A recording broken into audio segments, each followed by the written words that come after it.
What's going on, guys? I'm your host from the East Coast, Gina Man 94, here to bring you guys my Royal Rumble 2017 review and reactions. And I was enjoying this show, and then the Royal Rumble match happened, and I'm not sure how to feel about it. I'm not too sure how to feel about that ending. And we'll talk about that last. We'll talk about it last. And maybe by then, I'll formulate my thoughts on how I feel about it. Because right now, I'm just kind of like, I don't really know. But anyway, let's get into it. First, we had 3 pre-show matches. And the first one was Nikki, Bella, Naomi, Becky, Lynch versus Mickie James, Alexa Bliss, and Natalya.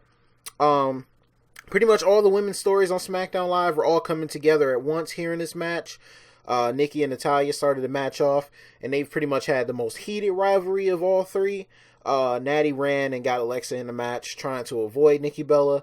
They had a nice little exchange between Nikki Bella and Alexa Bliss, possibly a future women's championship match. There's a nice spot where they all connected, and the heels got suplexed. It was just like all 6 of them got in the ring at once to do a suplex, and the heel team was the one on the receiving end of it. So it was a pretty good spot. Pretty unique move. Becky wound up getting worked over by the heel team, and Naomi got the hot tag. All the rest of the women took each other out, and it was just Naomi and Alexa Bliss. And Naomi actually pinned the women's champion with a split-legged moonsault. Very surprising they have the champion take the fall, but I think it's because they're trying to build for this rivalry that they're about to have with Naomi and Alexa Bliss, and now she has some leverage over the champion. It was a cool match, kind of sloppy at a few points, but I enjoyed it. It was a pre-show match, so I'm not going to complain about it too much. Next match we had after that, the WWE Raw Tag Team Championship match with 2 referees in the match to avoid the shenanigans, which we winded up having anyway, as I said in my predictions video. We had the champion, Sheamus and Cesaro, versus Luke Gallows and Karl Anderson.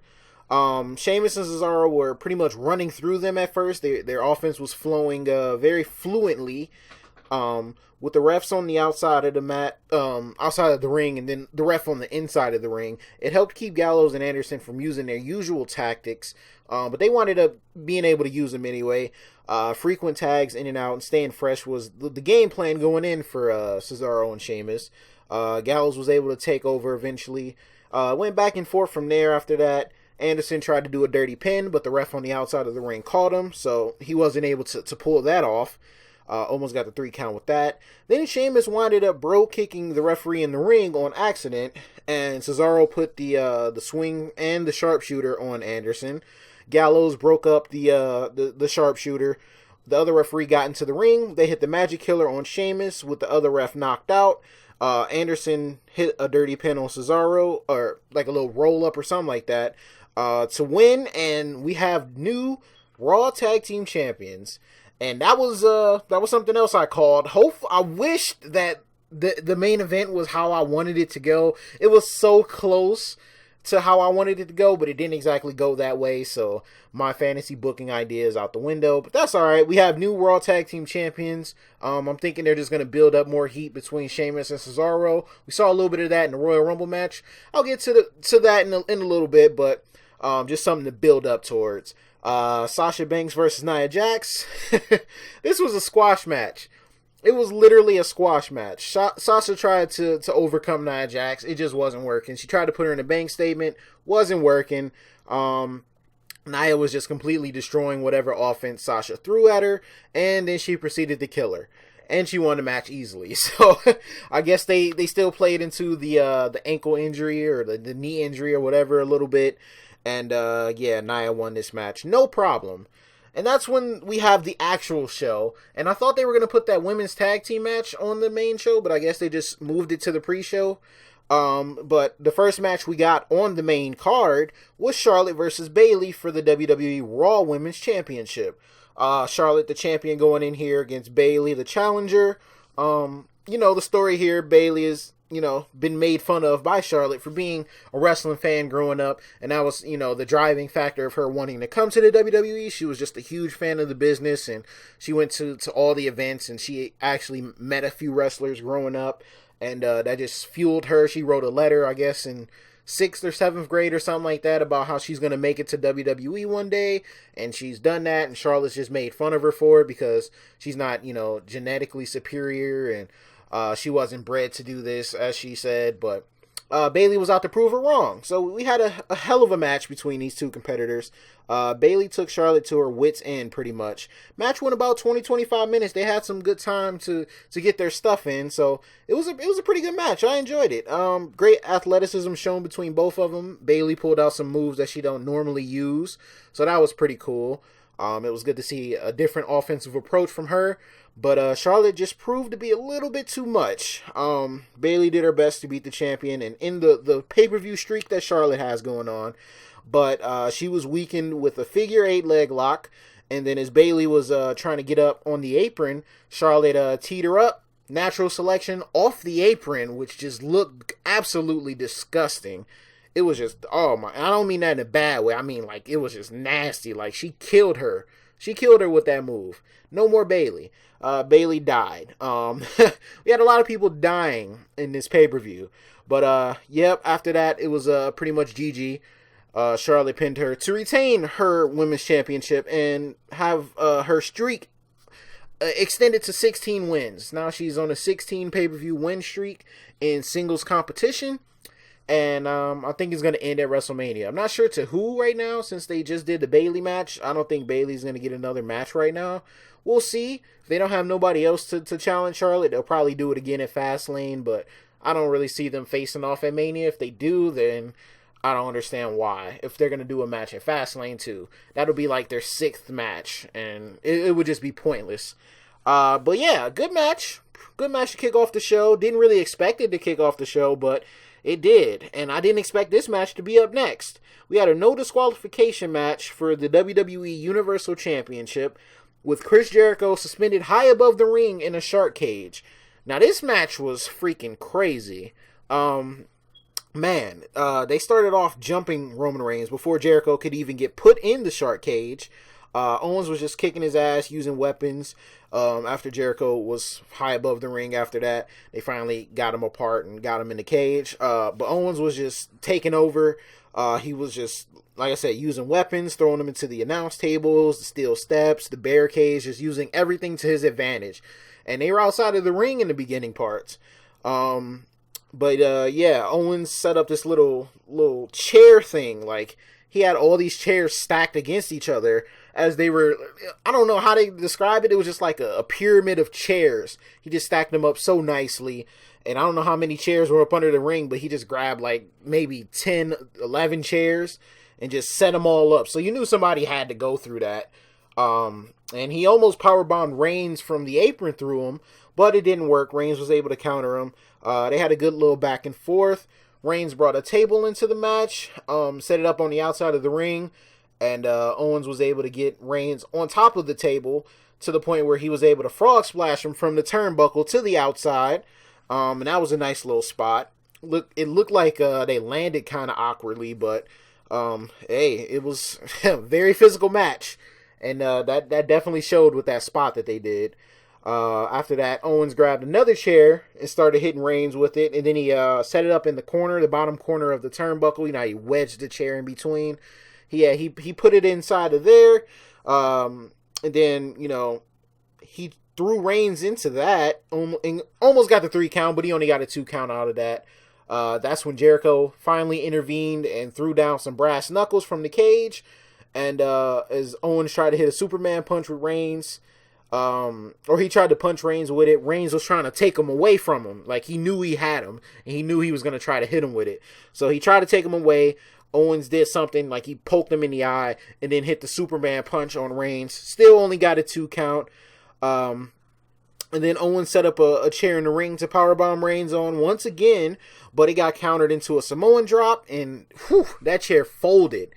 And, like, not the way it's supposed to fold. It folded just so awkwardly, and oof, it just looked like a devastating move. It looked like Owens really was in a lot of pain after that one. Like I said, this was a very, very physical match. Reigns brought out another table and set it up in the corner. He was going to try to spear Owens through it, but Owens countered and did this nice little stunner. He like caught air and hit Reigns with a stunner.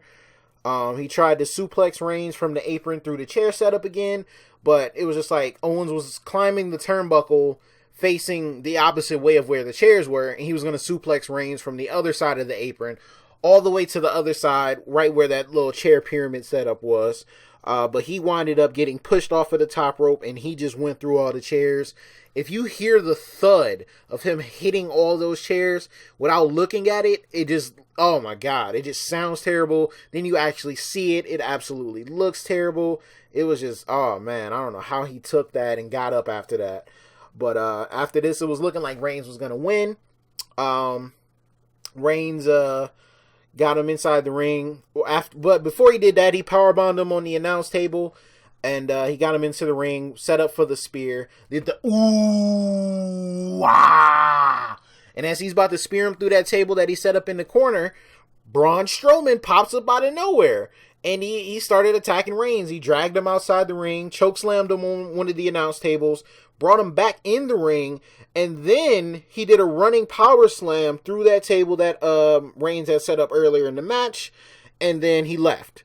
And after that, Owens came to a little bit and winded up just putting his arm over him and got the 3 count. And Kevin Owens retained his Universal Championship. I was happy about that. Not that I don't think Reigns should be champion, but I don't think he should be champion right now. Not yet. It'll happen. I'm sure it'll happen, but just not right now. We had both GMs and commissioners backstage, Daniel Bryan, Shane for SmackDown, Stephanie and Mick Foley for Raw, and they were just, around the little normal thing they have with all the numbers inside that the wrestlers pick to see their spot in the Royal Rumble. Even though they only did one scene of this, we had Sami Zayn who came in, picked his number first. I thought he was going to get number 1. I really did. Just how it was looking, I thought he was just going to pull number 1. He was just so excited. And then Dean Ambrose came in looking for churros. He was like, I was told there was churros in here. Like, he just didn't really care about the Royal Rumble match at all. He just wanted some damn churros. So that was funny. So after Sammy got his number, Dean picked his number, and Sammy was just examining the ball. He didn't even open it. He was just examining it, acting all weird. And Dean was looking at him. He was like, you want me to just open it for you? And Sammy was just like, please. And then he opened it, gave him his number, and his number was 8. So we finally figured out one number in the Royal Rumble other than one that was pretty obvious. And then Dean said he wasn't going to open his number. He was just going to, save it and let it be a surprise. And that was pretty much that. We didn't see any of them for the rest of the night. So next we got the Cruiserweight Championship match between Rich Swann and Neville. And they let these guys work, which is something I really appreciated. Usually they get like 2 to 3 minute matches on Raw. So it was good to see a longer match from both of these guys. Both of these guys are good workers. They know how to work.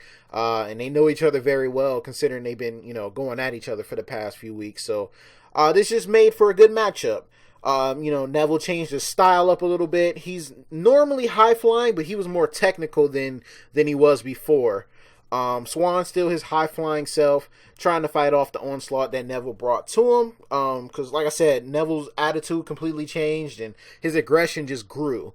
He wasn't as aggressive as he usually was, but from back when he first got called up to the main roster. But now this Neville's great. He changed his theme song, changed up his look a little bit, not really much, but just his whole demeanor is changing. His mannerisms is changing. He has this permanent frown on his face, like somebody stole his Wheaties or something, and he's just angry all the time. So yeah, this was a good match though.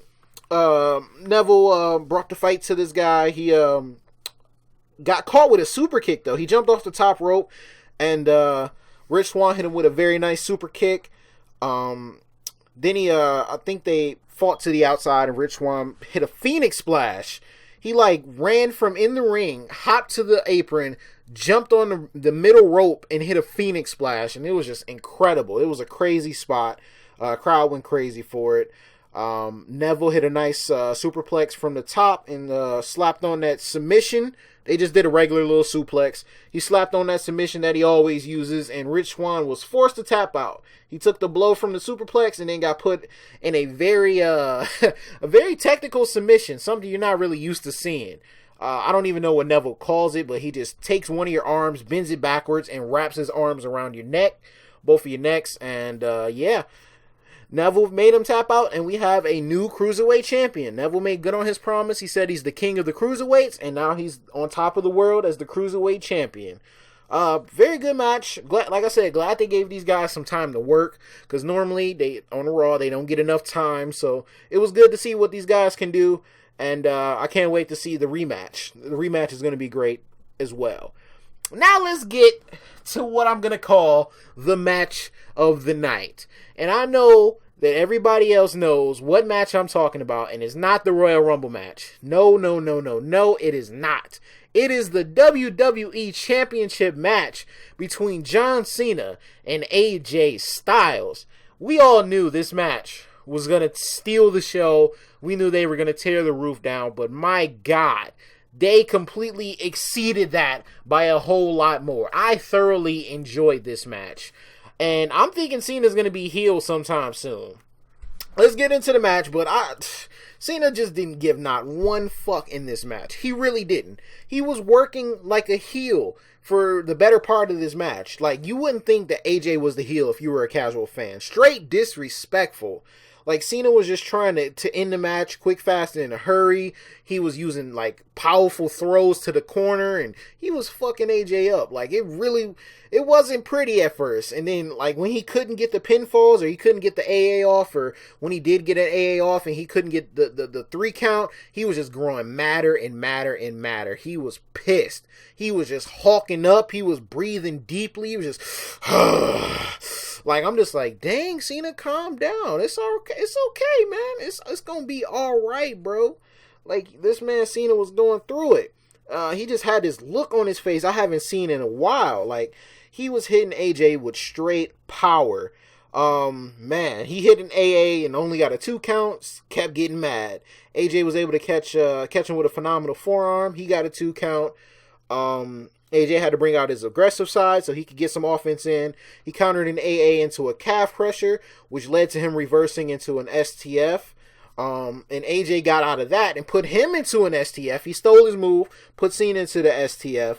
He got out and went for another AA, but AJ countered into... He countered him. He tried to hit I think he tried to hit the Styles Clash, with Cena just put him in the figure 4 leg lock.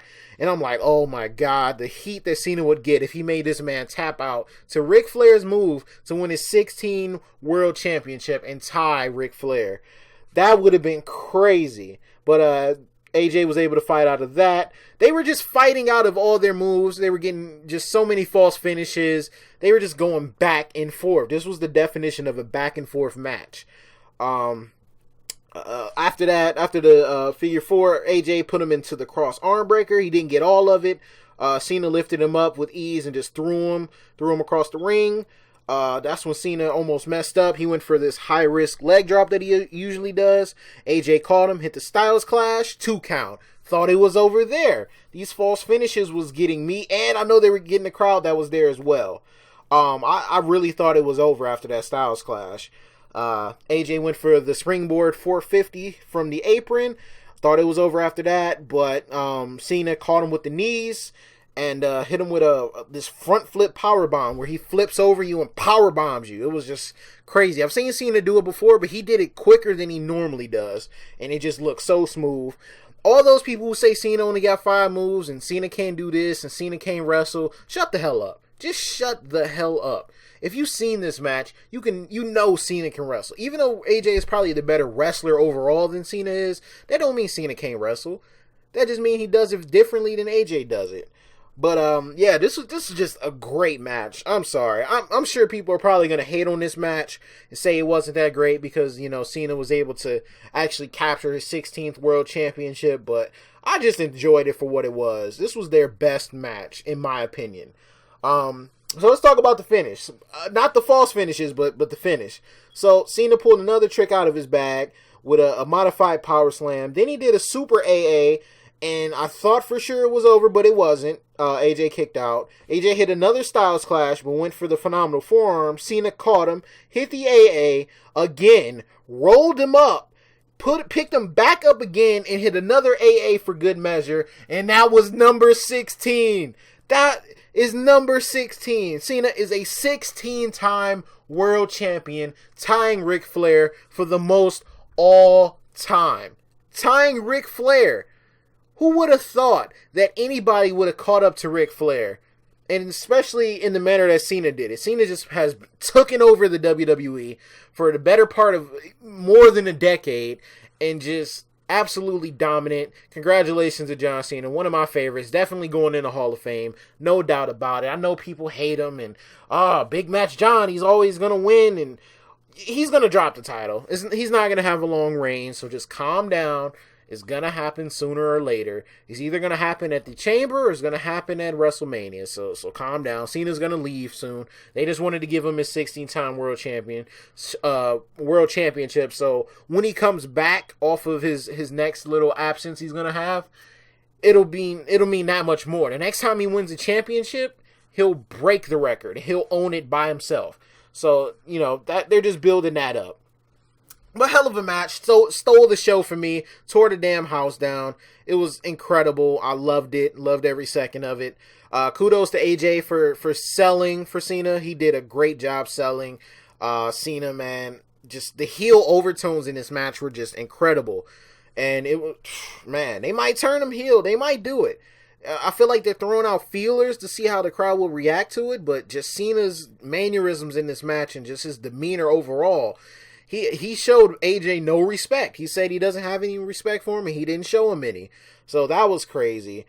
And that was my match of the night. Now let's talk about this 30-man Royal Rumble match, because everybody was just predicting, it's so uncertain. There's so much stars in this match. It's going to be crazy. It's going to be a crazy Royal Rumble. It didn't live up to the expectations. And not because, nobody really showed up in the Royal Rumble, but just because of the confusion at the end. I think that's what it was. It was just confusion, at least for me. I did enjoy the Royal Rumble. I was just, excited to see who was coming out. I have everybody listed in order here. I'm going to just go from 1 to 30. So, number 1 was Big Cass. Enzo came out and dropped a promo. They did a nice little promo. Crowd was hyped for him. Number 2 was Chris Jericho, who I thought actually had a chance to win the match, surprisingly. Number 3 was Kalisto. Number 4 was Mojo Rawley. Number 5 was the Jack Gallagher. Number 6 was Mark Henry, because, they were in Texas. So, of course, they had to give them the Texas pop. Number 7 was the Braun Strowman. Number 8 was Sami Zayn. We knew that from, him drawing the number. Number 9 was Big Show. Number 10, they did it. They did it at number 10. They gave us the perfect 10. They gave us Ty Dillinger. Definitely probably got pop of the night. For me, at least. I went crazy. I'm like, please. When the countdown meter was going, they were just 10, 10, 10. You just, dude, if Ty Dillinger didn't come out, whoever came out at number 10 was getting booed. I'm sorry. But they were. But they gave us Ty Dillinger. I was happy about that. Ty got a nice little pop. He didn't stay in the Rumble match for too long, but he stayed in long enough. Hopefully this is just his call up to the main roster. It was pretty awesome. So I'm very excited about that. Number 11, James Ellsworth. That one was funny. Number 12 was Dean. 13, Baron Corbin. 14 was Kofi. 15, Miz. 16, Sheamus. 17, Big E. 18, Ruru. 19, Cesaro. 20, Xavier. 21, Bray Wyatt. 22, Apollo Crews. 23, Randy Orton. 24, Dolph Ziggler. 25, Luke Harper. 26, Brock. 27, Enzo. 28, Goldberg. 29, Taker. And number 30, the Roman and the Reigns. And that really shocked me, because I'm surprised that Reigns got a title match and then was placed in the Rumble. Okay, maybe Finn just wasn't ready. I thought Finn was for sure going to come out at number 30, and maybe he's just not ready yet. Maybe he's still a little bit injured. But I was excited for Finn to come out. Can't say I'm not disappointed. But there were just some key points in the Royal Rumble match I want to talk about. I didn't get, all the eliminations or whatever. I wasn't really keeping track of all the people that got eliminated. Some key things, though, of course, we got Ty Dillinger. We got the Perfect 10. Zayn and Strowman had their little moment in the match. Even though Zayn wasn't the one to eliminate Strowman. I think Corbin was the one to take out the Braun Strowman. Reigns came out of nowhere. We didn't really expect him to be in the match. Goldberg took out Brock Lesnar. No shocker there. Once again, Brock Lesnar did the job to Goldberg. And when Brock came out, he was suplexing everybody, F5 and people. He was like, yeah. And then 2 numbers later, Goldberg came out, got into the ring. Brock went to clothesline him, missed, caught a spear, and got clotheslined out the ring. And just had that same look he had at Survivor Series. Like, what the hell? Well, like, really? I fell for this again? I really fell for it again. Goldberg really got the best of me one more time. And it was crazy. It was crazy. Man, I thought they were going to have a better interaction than that. But I guess Brock did the job again. And got kicked out of the Rumble match by Goldberg. So yeah, that was crazy. I guess that's going to set up their WrestleMania match. But, man, I don't know what Brock is going to do to beat Goldberg. I don't know. I don't really care, but I don't know what he's going to do. So I guess we'll have to see. Next, let's see. What else did we have in this match? Kofi had his little Royal Rumble spot where Corbin swiped at him. He stood on the ring poles, the little part that lights up. He stood on that. Corbin swiped at him and looked like he almost broke his damn ribs because he fell off of it, but he clutched onto the pole. Wasn't as big of a spot as Kofi normally has in the Rumble. Wasn't as creative as they could have got. So it was all right. At least they did a spot for him. Let's see what else is there to talk about in this match. I think the Iron Man was Chris Jericho and Sami Zayn for the most part. But I think Chris Jericho being in at number 2, he lasted definitely the longest. Undertaker got taken out by the Roman in the Reigns. Man, because when Undertaker came out, he didn't have his normal entrance. Goldberg was still in the match at this time. And when Undertaker came out, he just appeared in the ring. Lights went out. We thought, he was coming out the normal way, and he just appeared in the ring. So, him and Goldberg had a nice little exchange. Dang, I forgot who eliminated Goldberg. I think, was it Undertaker? I think Undertaker eliminated Goldberg. Goldberg looked like he was about to take out the rest of the people, but I knew Goldberg wasn't going to win the match, especially after Brock got out of there. I actually thought Brock was going to come back in and throw him out, but Brock can't touch Goldberg right now. I don't know. Like, I haven't seen Brock touch Goldberg yet. He hasn't done it. He really has not done it. So, Taker took out Goldberg. Enzo came out at number 27. And I feel so bad for Enzo because they wanted somebody to return, or they wanted Kurt Angle or Samoa Joe or something. Enzo got no pop. None at all. It sounded like they booed him. They did not want Enzo to come out. And when Reigns came out, the heat that this man received when he came out at number 30. And I'm just like, wait, what? Reigns gets a Royal Rumble spot even after he lost the championship match? Like, he doesn't fall to the bottom of the barrel? He just, gets thrown in the Rumble? I can understand why people are mad about that.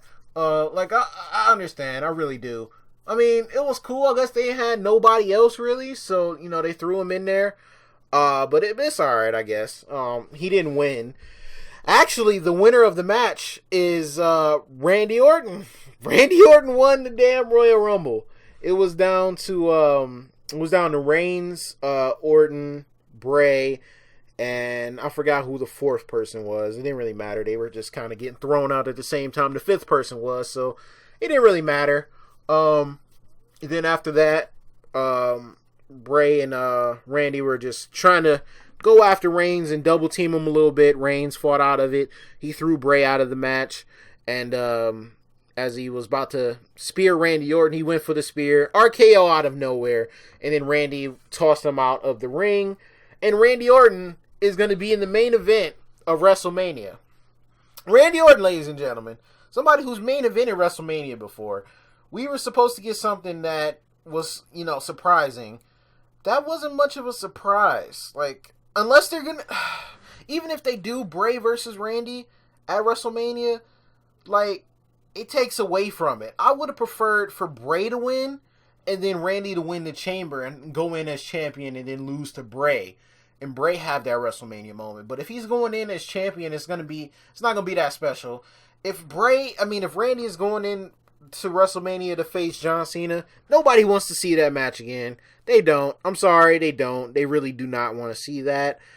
Why would you give those two the main event when you can make so much more better main events?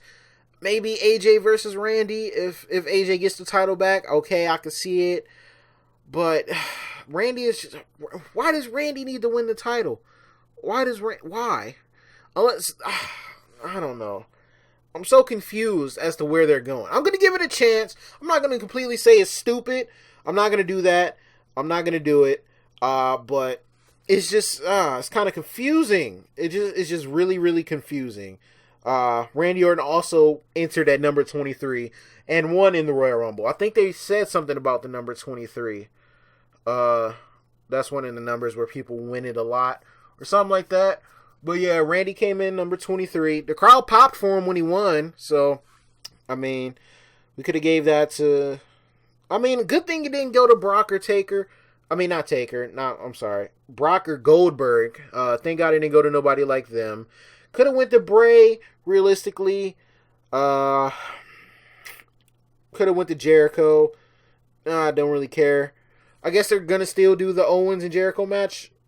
But I don't know. I don't know how they're going to do that. It's just a lot of gray area right now. I'm just going to have to watch Raw and Smackdown tomorrow and Tuesday to see what's really going on. To see where the storylines progress. And see on Tuesday how if Randy Orton's gonna approach John Cena or something. I don't know. We'll see what happens. I'm gonna give it a chance. I'm gonna let it play out. We still got 63 days to WrestleMania, so nothing is really set in stone yet. So we'll just see how it goes. But overall, I'll give the pay-per-view a B+. I'll definitely give it a B+. Do I think it was better than NXT TakeOver? Yes. No, I don't. I don't know. It was a tough one this time. It wasn't just, flat out NXT was better. I'm going to give it to the Royal Rumble. I really liked all the matches, really, from top to bottom as well. I know I gave NXT an A. I'm going to drop that back down to a B+. I don't really think it was an A show. It was a good takeover, but it wasn't, that great. It wasn't a great show. It was, but it just wasn't an A show. It was a B+ show, just like the Royal Rumble was. I don't know, man. It's kind of tied. I can't really decide which one was better than the other one. So I'm just going to say they evened out. It was a great weekend for wrestling. We'll see where they go with this Randy Orton thing. Very, very intrigued of where they're going to go with that. We'll see. Let me know what you guys thought of Randy Orton winning the Royal Rumble down in the comment section down below. Who would you have had win the Rumble? Let me know what you thought of the other matches, the AJ and John Cena match. I want to know all your guys' opinion down in the comment section. I want to thank you guys for watching. Slap a like on the video if you guys enjoyed this whole weekend of wrestling. If you enjoyed the review, subscribe if you guys are new. I want to thank you guys for watching. I'll talk to you guys tomorrow because I'm going to do a Raw review either way it goes. Peace.